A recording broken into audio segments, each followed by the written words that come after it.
You look so fine. Did you say it actually looks like you? Should I braid the hair? Hmm? Why do you want to pass it? But I said that you both have to care for the child. Do you know that?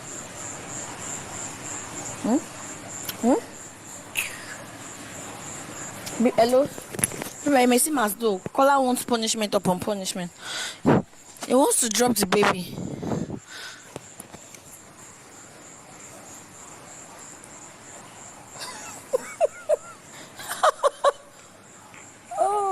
Guys, this punishment that Big Brother gave to Kola. I beg Biggie, Kola is going through a lot. Kola is going through a lot, bro, because what? What?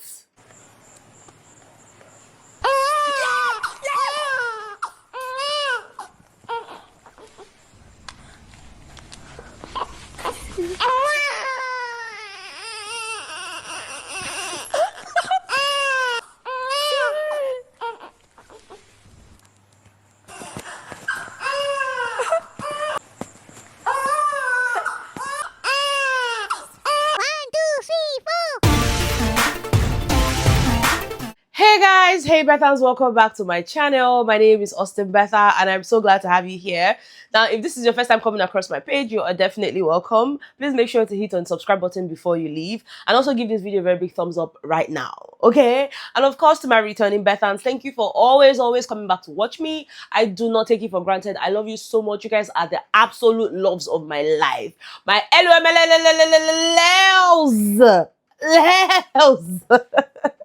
Thank you for always coming back to watch me. Okay, guys, please, can we go and beg Big Brother on Kola's behalf? Because at this point, that boy is having some mental breakdown. Oh my God, since last night, Kola not sit talk. Somewhere that they say write something on the board. Even in the right things, they do a memo. Even in the fact that he has to write everything out, he still do that memo. Oh my God, I cannot believe I still have goosebumps when I think about Baba, shut up your mouth. Don't keep quiet for once. And Emissi is the weapon that is fashioned against Kola in the house. But genuinely speaking, I love the friendship that both of them share. And for me, it's even more personal this week because, like, this whole thing that Kola has to go through, you know, he needs someone by him. Like, he really needs someone. And we all know that Dede cannot be that person. And it's not even because Dede is a bad person or anything like that. It's just Emissi is the right person. Emissi is the person that fits that role, right? And she's been doing it so well. She's literally with him. I mean, when they gave him the punishment, he went straight to the room. You know, he was feeling bad. She was with him the entire time. You know, she was just there trying to engage him. He will write. He will, you know, they were doing all of that. It was so cute. And again, like I said, Emissi is the only person that can do that because she genuinely likes being with Kola. She genuinely likes being in his presence, you know, them just being together. And she's been saying, oh my God, Big Brother, please, I miss Kola. Oh, this Kola. You know, like she feels bad that he cannot talk. And as much as she feels bad, she's still being a bit naughty about it because she will take his stuff like his chocolate. She broke his chocolate. And she was like, oh, you can't shout now. You can't shout now. It was so cute. Like, they've had like really cute moments since this punishment started. And you guys know that they have this baby task that Big Brother gave them last night. You know, both Emissi and, you know, Kola, they picked number 3. So they're supposed to take care of their baby together. Now, if you missed the gist on the baby, maybe check out the live stream that we had last night. Okay? So now they were in the garden just talking, you know, catching up. Obviously, he was writing. He's been trying his best, yeah? And then the buzzer went off because Biggie told them that once you hear the buzzer, it means that it's a time for you to go and collect the baby from the previous set of people that were taking care of the baby. Make sure the baby doesn't cry. If the baby cries, try to pacify the baby and all of that. And I think Emissi was telling Mensan at some point that this baby not they cry. Said the baby not if he cry. I can say, hey, this thing you are saying now go suffer am. Now go suffer am. And guys, true to what I said, yeah, when Big Brother gave them their own task, when it was time for them to take care of their own baby, which they had named Aike, you know, they named the baby after Emissi. When they carried the baby, they were in the garden. And at this time, people had gone to bed. Yes, like people had gone to sleep, but both of them were in the garden just talking. Well, if I say talking, just know that it was only coming from Emissi. The other talking was, being written down, right? Now the buzzer went off and then they went to carry the baby. Then they came back to the garden. Emissi was like, should I plait the baby's hair? Should I plait the baby's hair? Kola was like, no. Was writing down, no, don't do that. She was like, okay, okay. Like she was carrying the baby, singing for the baby. At some point, she gave Kola the baby to carry. He carried it. The whole session was so funny. He carried the baby. Okay, before we knew what was happening, this baby started crying. I'm like, big brother, please. People are sleeping. Even Jessie J in the head of house lounge was like, what was happening? He literally had to open the door to see what was going on, right? Someone like Dede too could not sleep. Dede literally came downstairs and she's like, this other baby, they cry, oh. Stop begin the cry, oh. What can this one?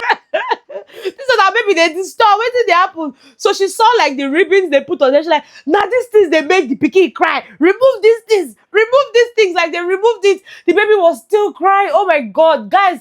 Shout out to all the mothers because at this point, it choke. It really choke. Make person they sleep. Make pikin they do nah nah nah. Wetin dey occur? Wetin dey occur? Wetin dey occur? Person don't go fit sleep. Person don't go fit just sleep. Say okay. Oh yeah, let me just sleep. Let me just sleep. Pikin go dey make noise. They disturb everybody. They say, what's this now? Big brother, what is this? What is this about? Oh my God. Emissi and Kola cracked me up last night. Like from their conversations in the room and the ones in the garden. It was so funny. She was like, oh yeah, call my name. I'm like, call your name how? This boy can literally not speak. Call your name how? And then the guy now wrote it. He now wrote Eniola. She was like, oh, you called me Eniola. I'm like, this girl. Such a baby. It was so nice to see, by the way. Anyways, moving away from Kola and his family, family being Emissi and their baby. Guys, let's talk about Faith and Dede. And to be honest, there's some friendships that you never see coming in Biggie's house. And this always happens towards the end of the season because, at the end of the day, the people that you bonded with may have been evicted and then you just have to form new friendships. I don't think there's a need to be forming alliance at this point because you guys are already top finalists. So I'm just saying that people now start building, friendships and then you're like, okay, I never saw this coming. I never saw this coming. And Faith and Dede's friendship is one of those friendships that I possibly never saw coming. It's not to say that I ever sat down to think of, oh, Faith and Dede. I never thought about it. It just happened. And, I've been loving their conversations. I love the kind of conversations that they have. I feel like they have intelligent conversations, and I've gotten to see Dede become a listener. It's not like she doesn't listen. She actually listens. If you check her friendships, the history of her friendships in the house, she listens, right? But this one is on another level, because she allows Faith just express himself, talk about any and everything. She's not quick to judge. She's not listening to answer, to respond. She just really wants to listen. And then when it's time for her to speak, she now speaks, I love it, okay? And I love conversations like this because I personally love to have conversations. And, having to find someone who listens to you, not necessarily to respond or to be defensive, guys, that's a flex, okay? Because in this day and age, a lot of people are quite impatient, I can be impatient sometimes too. So just finding that one person that you're talking, and the person is not judging you, because sometimes they'll be listening to you, but they are judging you. No, but this one, the person is not judging you. The person is just, very fascinated by what you're saying, very interested, in the conversation, very invested in it. It's so nice. And I feel like that's what happens when Faith and Dede sit down to talk. Guys, last night they had quite a number of things to talk about. Like, they talked about every and anything. They talked about chocolate, how that, Faith likes dark chocolate. And she's like, oh my God, you have such a weird taste, a bitter taste. They talked about chocolate. They talked about Joanna. She was telling him how, you really made Joanna happy. And then he asked her how. And she's like, don't ask me about it. Just take it from me. You made her happy. And then he asked her about Kola, Mr. Kakop. And she's like, oh, no, don't put me in that spot. Let's not talk about it. Let's talk about something more fun. And then Faith is like, oh, are you saying Mr. Kakop is not fun? She's like, let's not do that. Let's not do that. Then they started talking about having babies. You know, like sometimes you're wondering what next are they going to talk about, right? And it's not the type of conversation that once they start, you're like, oh, okay. This one, you're interested, you're probably even laughing with them and maybe in agreement with them sometimes. You know, they talked about babies. Dede's like, oh, she really wants to have babies because she has, you know, enough love to give. Talked about people who just wants to have babies because, oh, it's the norm, you know. What else am I here to do in this world than to be born? You know, there are people like that. While there are people who genuinely just love kids. And there are the people who do not want kids, you know, who are scared of having babies. People like Faith. You know, Faith mentioned how he's scared of having babies because he feels like, why bring a baby into this world and you're not able to take care of the baby? You know, they talked about quite a number of things. I'm like, okay, I love this friendship. You know, I love this friendship. In fact, it was even from that conversation that Faith now started telling us how, you know, his parents almost terminated him because, you know, they didn't have money at the time. You want to know the story behind my name? Tell me. So, like, when my dad met my mom, they weren't very rich. They're not very rich, but like they're comfortable. So they were about to get married. Yeah. He had a job, but it was a good job. He was having a good time, and they laid him off. I know what my dad did. He never told my mom. He would dress up, tell her he was going to work, and go to his friend's house for like 2 months straight. And guess what? Later, he finds out that she's pregnant. And he doesn't know how to tell her, I don't have a job, bro. Like, how am I going to figure this out? And I think somehow she finds out that something is off with him. Because, like, she actually wanted to terminate me.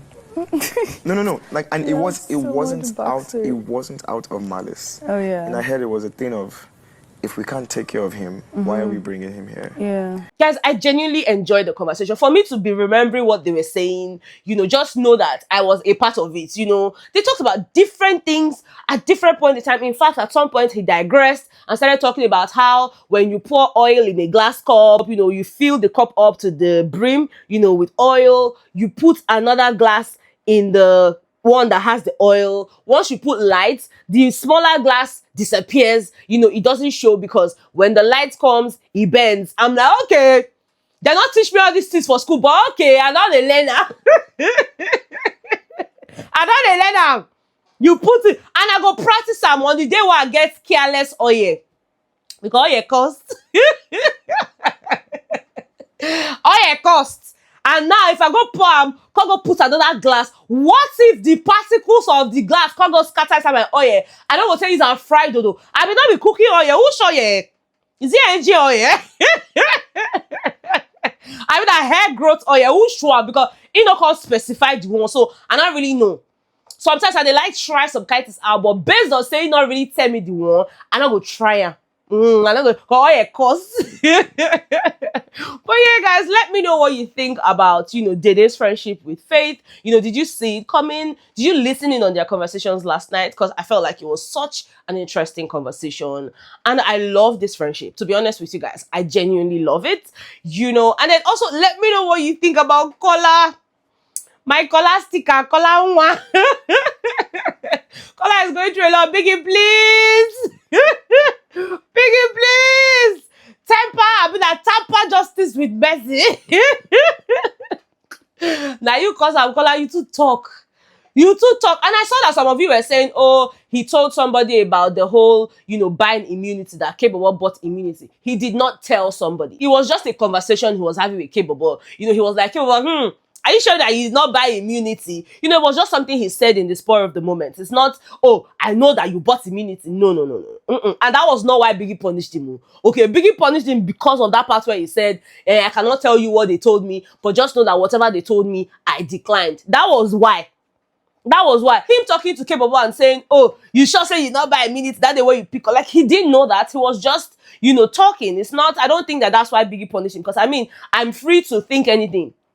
That's why I have a brain. I might decide, oh, are you sure this is not why you did this thing? Because you pick up. That doesn't mean I said it. I don't know. I don't have information on that. I wasn't privy to the conversation. So it's okay for me to just say, okay, Bobo, are you sure? That's just how that conversation happened. But the one, you see that, I don't know, I cannot tell you what they said, though, but just know that whatever they said, I declined. You declining is part of what you should keep to yourself. So saying it out self is already you divulging the issue. So now why be that? Okay.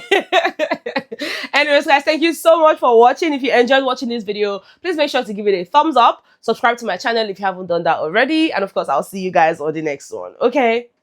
Bye.